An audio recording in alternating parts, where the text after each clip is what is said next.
Hello everybody, and thank you so much for coming back to my channel. If you are new here, my name is Riley. You may know me as Honeybags, and I'm a full-time reseller. So today we are going to go to the thrift store, and you're just going to thrift alongside with me. I'm going to do a voiceover. I want to go through the hard goods. I'm actually going to a thrift shop. It's like a hole-in-the-wall thrift shop. It's really big, but it has, like, they hold on to their stuff. I don't want to say they hold on to their stuff for a long time, but basically everything that comes in there goes out on the floor. They're not as picky as Goodwill, so there's a lot of odds and ends, but this specific thrift shop, I always find vintage goodies at, so that's what I'm hoping for. I haven't been here in about 3 or 4 weeks, so it should be pretty, most of the inventory should be new to me. What's going to be different about this thrift with me is that I'm bringing my 3 children with me, which, I mean, that's not different for me. It's just different for you guys, because 9 out of 10 times that I go thrifting or sourcing, I have to bring my kids with me. I chose to virtually school them this year because of the pandemic, and my youngest isn't even old enough to go to school anyway. But for the last year, whenever I pulled them out of school, I've taken them with me to go thrifting, and they're good at it. They understand it's mommy's job. My biggest thing with them is, respect your surroundings. Don't be obnoxious. Don't be loud. Don't touch anything. Keep your hands on the cart at all times. Those kind of things. So, I know surprisingly, I found out very quickly on in the Instagram community, there are a lot of people in the thrifting community who get like, how do I want to tread lightly. But there's a good handful of people in the community who kind of like look down upon single parents bringing their kids to the thrift shops because it's like annoying for the public. And I had no idea that was even a thing until I joined the community, and I was just kind of like, what are we supposed to do? I'm not a single parent, but my fiance, he has a full-time job. So I can't rely on him, waiting for him to come home to do my job. But yeah, so anyway, my biggest thing, like I said, so with that said, if you have any negative comments to say about the fact that I'm bringing my children with me, save it, because I have to do what I have to do. This is my job. So yeah, anyway, my biggest thing with my kids is, respect your surroundings. Don't be obnoxious. They're really, really good though, so it shouldn't affect my filming at all. The only reason I'm letting you guys know is because I'm sure you guys will see like hands reaching in the cart or something throughout the video. So I'm just going to do a voiceover. Hopefully I find some cool stuff and I can take you guys with me. So let's go.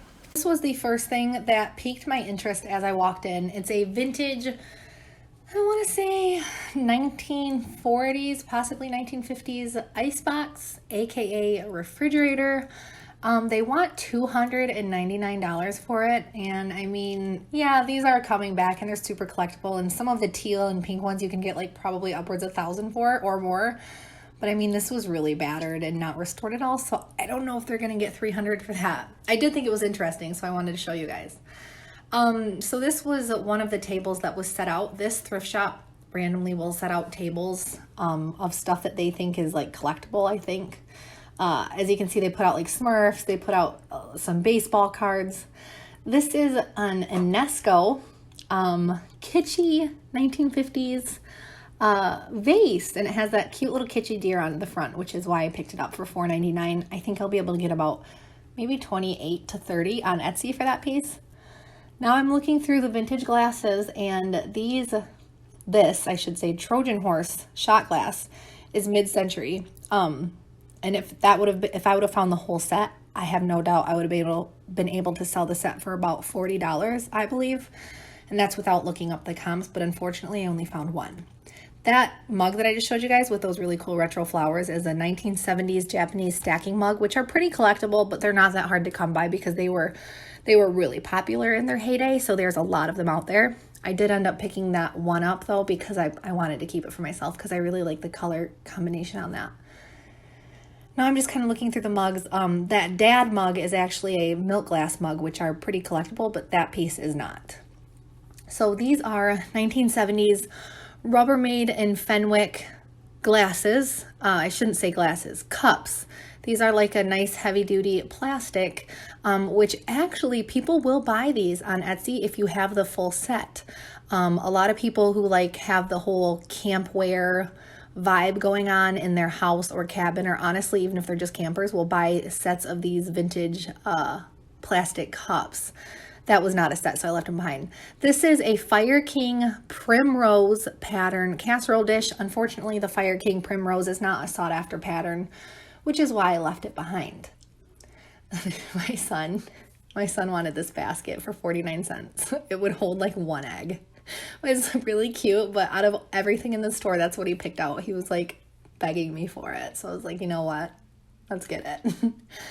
So this right here is a Pyrex mixing bowl. This is a 1980s. So what you're going to want to look for when you're looking for Pyrex, if you see that glass bottom, it's usually 1980s. Unfortunately, the 1980s Pyrex mixing bowls. Did I say casserole bowl? The mixing bowls from the 1980s are not that sought after. So I left that one behind. Even if you find the whole set, chances are it's probably not going to be worth reselling. This is always my favorite part. The little knickknacks. This is a probably 1960s ceramic bird wall planter.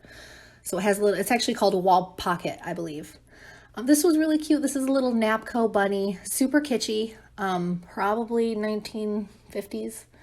I didn't pick up the bunny because as I was checking out, I realized the whole back was actually completely broken. It wasn't even chipped. It was like completely broken off. I did pick up the ceramic yellow bird piece, the wall pocket that I just showed you guys, because funny enough, I've sold that exact same piece before about 2 years ago for $30 on Etsy. So I'm going to try to do that again. I always go through the toys, not because I have kids. As you can see, my son wanted this rubble thing. I didn't get it, but now I feel bad because they were really good. I will go through the toys because I'm always looking for vintage toys. You know, people will pay up for nostalgic things. I'm looking for late 1990s special edition Furbies. I'm looking for old, predating World War II dolls, which seem to be more collectible than, 50s, 60s, and 70s dolls, obviously. I'm also looking for just creepy dolls because for whatever reason, creepy dolls sell well for me on Etsy. Almost like the more beat up, the more creepy looking, the better, which is kind of funny. It's kind of ironic, but obviously there's a huge interest for that. So now I'm going through the sheets. I did see a couple of sheets on top that looked like they were probably late 1970s, but I obviously didn't pick them up because those are not hard to come by. But I noticed this Disney Mickey Mouse comic strip style sheet. I was trying to look at the stitching to try to date it because it is, I think, classic Mickey, but it didn't feel that old. Then I got lucky and it still had the tag on, but the tag doesn't have a date. Every once in a while, the tag will have the year that it was produced or copyrighted. This one didn't have it, but just based on the material, the way the tag looks, I think this is probably early 90s. So I picked it up. So now I'm trying to show you guys a glimpse into my cart, and there's a bunch of toys in it that my kids threw in there. So those are mid-century wall butterflies. Butterflies are super trendy right now, so I'll probably list those around $25. This I didn't actually buy, but I wanted to show you guys for reference. This is what I mean when I say ugly kitsch. So odd looking that it's desirable. Those animal characters are a really good example of just odd kitsch. This is cool. This is probably, I want to say 1970s. It's a little wall. It says place your letters here or something like that, but those tropical birds sell pretty well. Those vintage tropical birds, usually I find them on ceramic, not carved from wood, but I think that's cute. This caught my attention right away. So you're going to want to remember that name I just showed you guys, Crown Crafts. This is a lighthouse blanket with a nice nautical blue and white. So these Crown Crafts throw blankets can be collectible.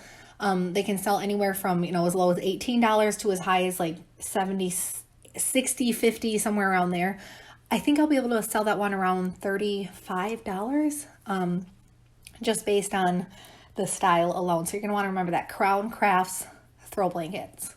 There's a name for that style blanket too, and I can't think of it. So this is vomit wear. Kind of funny. Vomit wear had its heyday in the 1970s. People were putting like beans and corn and just these random dried food products inside of resin and making frames and wall clocks and just coasters and all this random crap from them. And like they're so ugly and just they're just off-putting, but that gives it character. And now people will buy some of that stuff just, ironically. That piece actually just had stones in it, so it wasn't so bad, so I didn't pick it up. This ceramic piece felt newer. It had a marking on the bottom, and there were actually 4 other of the exact same kind, so it came in a set, but I could not decipher the marking, so I ended up leaving them behind. Now it's bothering me because I didn't even remember to take a picture of the marking to ask you guys if any of you were familiar with that. So this thrift store always has like this random aisle of honestly junk. Like some of the stuff they put out, I'm like, what do you guys? You guys know nobody's going to buy this. So as you can see, that big bag of vintage nasty foam curlers, tin cans, just weird stuff. So this right here is actually spongeware. So spongeware, splatterware, they have a similar look. They come in green and blue primarily. They can be very collectible. The old pieces that predate the early 1900s are very collectible, and you could probably get hundreds of dollars depending on the piece.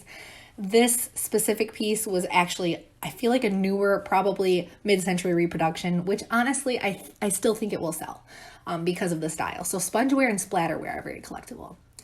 Now I'm just kind of looking through, hoping I can find some vintage retro glasses. Didn't happen. These are always interesting. These mid-century bath products are always really cool. They always interest me, the packaging and designs. I actually collect pastel, like 1950s powder dishes. These were also interesting, to say the least. So a really big stockpile of 1995 Walt Disney World Resorts bath soaps, like complimentary shampoo bottles and stuff that I'm going to show you guys in just a minute. Those are always cool too, those mid-century vanity products. They're always like big and bulky and they really don't make much sense, but they're cool. So yeah, here's the complimentary bath soaps. I thought it was cool. I mean, I don't see the desire in anyone wanting to buy those, which is why I didn't pick them up. But sometimes I'll get lucky and I'll go through the barrettes and I'll find like old early 1900s hair accessories, but that did not happen. So this is cool. It has no barcode, so it definitely predates like the late 70s, early 80s. It's a head massager, and back in like nowadays you can find these for like $15 on Amazon, but like back in the day that was probably like a luxury to have.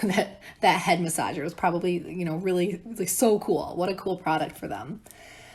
This looks like a set of army surplus zipper replacements, which I didn't even look these up. So this thrift store also always has this huge collector's case, which I really enjoy going through, even though they mark up 99% of what's in it. You're not even going to be able to resell it for the price they have it at. But whoever's pricing stuff in the back, I must give them credit. They have a good eye for what can go in the collector's case. So these are irregular choice shoes. There were actually 4 boxes of these, very like fairy Kai, Lolita, maybe even kawaii, but more so Lolita style shoes. This is more of like modern kitsch. So when I think of kitsch, I think of vintage kitsch, but this is a good example of modern kitsch. Just so over the top, it's desirable. They had these all marked at $34.99 and they were $155 new. So really not worth reselling. Definitely cool though. If they would have had them marked at like $15 per box, I probably would have bought them just because.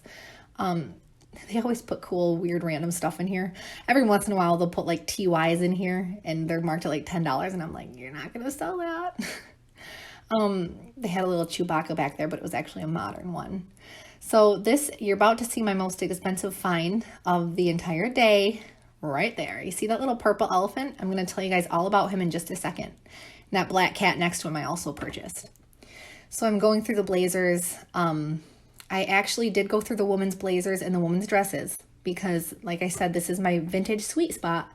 And, if you're looking for stuff, that predates the 1950s, women's wear at least, you're going to find dresses, pants and blazers, although, they were popular and coming around in the 1940s, it was still more common to find house dresses and stuff like that. So I was hoping for a vintage dress jackpot, which didn't happen. but I will show you guys a couple cool ones. So this purple elephant is called a moon being. I tried to show you guys the stamp on the bottom, but I'm an idiot and I couldn't focus my camera on it, and I was not even holding it in the right spot, so who am I kidding? This is called a Kreis & Co. I believe it's Kreiss figure. Very collectible. Some of them are very rare after looking it up, because that one's brand new and it still has the gemstone eyes. Kind of reminds me of like a Dr. Seuss character, right? That elephant gives me very Dr. Seussy vibes. They actually can sell for upwards of like $200. This one specifically, I think I'll be able to get over 100 for. Not 200, but over 100. So this is a 1940s pillbox hat with feathers, which I thought was kind of cool. Almost gives me Jackie O vibes, but a little bit earlier than Jackie O, I feel like. This is a late 1940s, possibly early 1950s, but my heart's really leaning towards the late 1940s with this one, based on the style. Wedding dress with just this beautiful lace. They had it marked at 20. It had beautiful texture, beautiful lining. So this metal zipper, if you find zippers on clothing specifically, they usually predate the I'm using predate too much. If you find zippers on clothing, it means it's probably made later, but from the 1960s and after the 1960s, because they didn't really use zippers on clothing pre-1960s. However, specialty pieces did have zippers, specialty pieces like some heavy jackets, boots, wedding dresses. You can find zippers on those pieces as early as the early 1900s. This is a Youngbloods authentic Western wear flannel. Youngbloods is a pretty good brand to pick up. I'm not going to lie. I can sell it consistently on eBay for around $20, but this piece was a little bit too plain. It was just a plain flannel. Usually when I'm picking up Youngbloods, I'm looking for like that Western cowboy hat patch or cactus patch or, something different, not just flannel. I did have some good luck with the men's clothes today though. I found this, I actually saw this on an end cap. Resell, never heard of the brand, looked it up. The brand itself isn't special, but these are like, correct me if I'm wrong, I believe these are like Mayan, I want to say like, maybe not Mayan, like South American, reminds me of like Egyptian hieroglyphs, but I know that's not what it is at all. But just that pattern is really striking, and I actually picked that up for myself. If it doesn't fit me right, I do think I'd be able to sell it on Poshmark for around $25. This is a cool 1960s black evening gown with the raw hem. So when you're looking at dresses, I think I've told you guys this before, but if you see that ladder stitch on the inside where they close the stitch, it's usually post 1970s, because that's when they started using that. Not to, if you find something with a ladder stitch, it could be 1970s, but it's probably not earlier than that, because that's when they really started manufacturing things with that stitching on the inside. So that helps me date things as well, because sometimes you can't always tell from the style and the tag, believe it or not. At the end of the decade, they didn't just, cut off how they produce things or what styles were in or what the tags looked like. So sometimes those things can blend together, and looking at the stitching really helps me. This is cool. This is a late 1960s maybe. Kind of looks like a blazer, but more of like a over jacket. But look at these cute little flower power buttons. I love those little buttons. They're so cute. This was brand new. I didn't pick this one up just because it was a plain color. It was, a little boring, unfortunately. But if that would have had any sort of pattern on it, I would have definitely picked it up. So this one was striking because it just reminds me of like quintessential early 80s. I think my Nana probably had like a throw blanket in this exact same pattern. This one's really cool too. So this is probably 1980s, maybe early 1980s, but those star buttons are really awesome. They're made of metal, and if I could get those buttons, this is the cool part though. So it had an attached belt, and the belt buckle was purple, which you wouldn't think would pair well with this rust color, but it did. It paired really awesomely. I didn't pick it up though. So this is the other piece to that late 1940s, possibly early 1950s wedding dress. And when I saw this jacket, I was thinking, Jackie O, super popular style. So this is velvet on the outside, has rabbit fur lining, a rabbit fur poncho that goes over it, and it has this beautiful long velvet train. The zipper, there you guys can see that metal zipper. The inside was made of like a gauze. It was just, so beautiful. They had it marked at $69.99. And honestly, if I would have sat on it for a while, I think I could have comfortably sold this whole set upwards of like maybe $200, $250 because it has the rabbit fur. Look at how beautiful that is. However, Mommy, I'm not naughty. I'm so sorry about that, guys. I was on a roll talking about this dress set.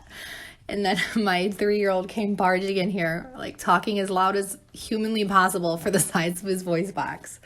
I'm not even going to cut that out because honestly, his little voice is so cute. So I'm going through the men's stuff because I totally skipped right over it, but I saw that vintage San Antonio jacket or sweater. And I was like, I got to go through the men's stuff. This is a U.S. Army surplus jacket. I couldn't date this, and I actually didn't end up picking it up because, believe it or not, you know, you think Army surplus, a lot of people think, oh, that's totally valuable. Some of it's not. My luck, though, someone's going to comment down below and say, oh my God, that's a really rare Vietnam field jacket. And let me know before the end of the day so I can go pick it up. This is a Fabletics compression top, which I put back, and then I realized it was orange tab, which was 50% off.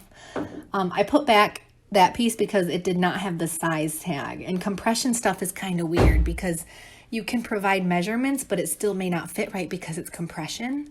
But I did pick that up because I think I only paid like $1.50 for it. Now I'm just kind of going through the rest of the men's stuff. This was pretty cool. This was an Adidas Originals Top 10 sweater. I have no idea when this was a thing. So I looked up Adidas Originals, and it seems like they were, they remade a lot of like shoes that were really popular and you can resell. I did find that exact same sweater listed on some random site that said it was sold out at $75.99. I don't know if that was a used price or not, but when I saw that number, I was like, you know what? I'm going to get it. Probably sell it around $25-$30. We'll see. Some of those car shirts from like the early 2000s really get me, and I feel like I found something good, and then it has like a little copyright date. It'll say like 2007, and I'm like, oh, okay. I know nothing, apparently. Unfortunately, when I was going through the men's stuff, I could tell my kids were right at their wits' end. So that's why I actually didn't finish going through the women's stuff, which still bothers me. So this is Decibel. I don't know if I'm saying that right. Decibel. It was a very heavy hoodie. Actually, I'm not going to lie. Not going to try to make myself sound cool. Never even heard of the brand before. But when I was rolling through the racks, this was very heavy and it struck me. So I looked this up, and the exact same one sold used on eBay for around $40. So I picked it up. So this is a 1970s pattern cowl neck sweater. Yeah, cowl neck. Can you guys believe it? They were super ahead of their time. My kids were being such angels. Anyway, those 1970s sweaters, you know, they're not that hard to come by. They're certainly not something that I'd say pick it up just because it's an old 1970s sweater. But those really in-your-face colors and patterns are, I want to say sought after, but I'm kind of up-talking it at that point. I think I'd probably be able to get about 25 out of that piece because of the colors, because of the pattern around the breast, and because of the cowl neck. So I went through a stage about 3 years ago where I was picking up a lot of vintage sweaters because they were selling consistently for like $18 on Poshmark. But I ended up sitting on so many of them. I'm like, yeah, this isn't really worth it anymore. So I only pick up pieces that really strike me. Don't take me too seriously. Sometimes I listen to my voiceovers and I'm like, okay, I'm not a brain surgeon, Riley. Just calm down. Jack Winter was really popular in like the 70s and 80s, which is why I showed you guys that Jack Winter label. I've sold a few of his pieces, but you know. We are back in the car after thrifting. We lasted about 1 hour. I went through about half of a rack of women's clothing, and I physically had to like pull myself back. It is so hard for me to just go through the tip of women's clothing. Like, it's usually all or nothing. When I go thrifting, I usually go through all the women's clothing from the top to the bottom, every single piece, and I couldn't do that today because my kids just were not having it, and I know it's expecting a lot from them, so it's just one of those things where it's probably going to bother me for the next few days. But I did, obviously, as you guys can see, I did have a good haul, and I'm not sure if I already went over this in the voiceover or not, but I did end up leaving behind the $70 late 1940s, possibly early mid 1950s wedding jacket with the rabbit trim. I had a really long train, like a velvet train. I had the poncho. Oh, Like, and you know, $70, like, there probably is room for profit there, considering the piece is just so unique. I'm sure you can't find an identical piece. I tried looking on eBay while I was there, and that's why I ended up putting it back, because the sold comps on, you know, 1940s, early 1950s wedding dresses and wedding dress sets and evening dresses for your wedding are just all over the place, and they're more confusing. And you know, vintage wedding dresses are not that hard to find. I find them a lot. I mean, they're a family heirloom, so it's something that, you know, families held on to. A lot of times they were passed down through generations, so they're not that hard to find. Obviously, it's harder to find. Like, I've never seen a set like the one that I saw today. I would have paid about $40 for it, maybe $50, but up at the $70 price range, I was just like, this is kind of like antique mall prices, which is fine. I'm sure they'll get $70 out of that, and I think it's a fair asking price for them to put it at $70. I know some people have mixed feelings on thrift stores marking things up, but I don't mind. Gotta make your cash somehow. Now I'm just rambling, but I can't stop thinking about it. So anyway, let me know down below in the comments how often you guys want me to do these thrift with me videos. If you haven't seen my thrift with me videos, if you like this one, my last one that I just did not that long ago had really good feedback in the comments. I told you guys to let me know if you guys enjoyed the thrift with me, and I had so much positive feedback and so many of you saying I love these kinds of videos, which is why I made this one today. So I could do this every day of the week. Just let me know. I'm gonna leave a link down below in the description to my Instagram, honey.rags, and from there there's a link to my Instagram. From there there's a link to my website, honeyragsco.com, and you can shop my merch and look around there if you're curious. So anyways, thank you so much for watching. Happy selling, happy thrifting, and stay safe.